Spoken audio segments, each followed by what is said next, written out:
This place we're on, there's 3 sections. The mountains up in front of us, those are the Wichita Mountains. We're about a mile from the wildlife refuge right here where we're at.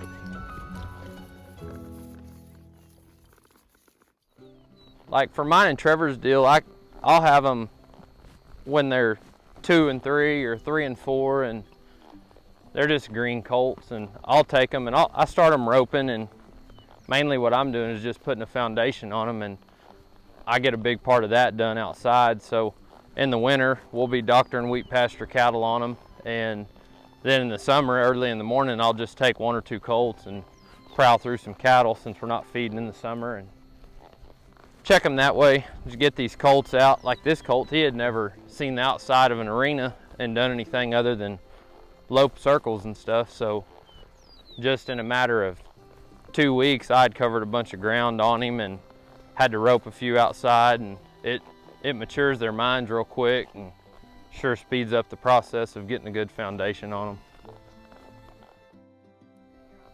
This is G-Wagon. He's a 4-year-old that Trevor and I are partners on.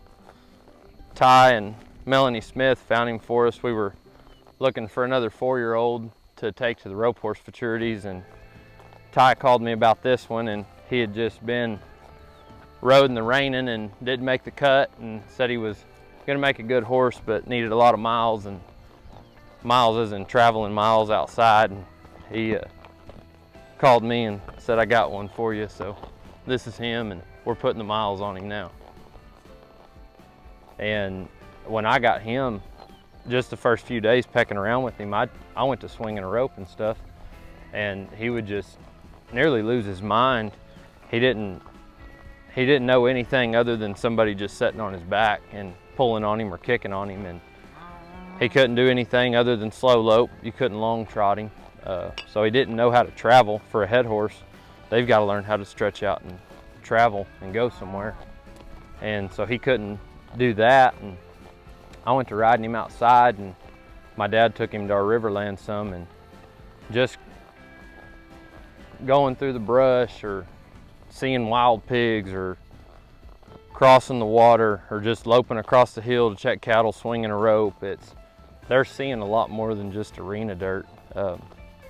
They're having to do a job. They've got to get in the trailer and be hauled around by themselves, which half the time they nicker and act goofy, you know, and they learn that they're dependent on me out here and I'm dependent on them, and their minds mature a lot more. And then if, like for this one, you know, the first thing I ever had to rope on him was outside, but heck, right here I got 3 sections to do it on. I'm not in a hurry. I can lope behind them for as long as I need to, or swing my rope as long as I need to, or just whatever it takes to get the job done. But I'm never in a hurry, and they're seeing different country, and it makes a horse's mind really solid, puts a good foundation on them. Out here, I can just pitch them their head and go do a job and cover ground, and I might be on their back all day and never pick on them or never get after them. I can give him his head and let him go be a horse and put miles on him, and then he's got a whole better outlook on life, you know.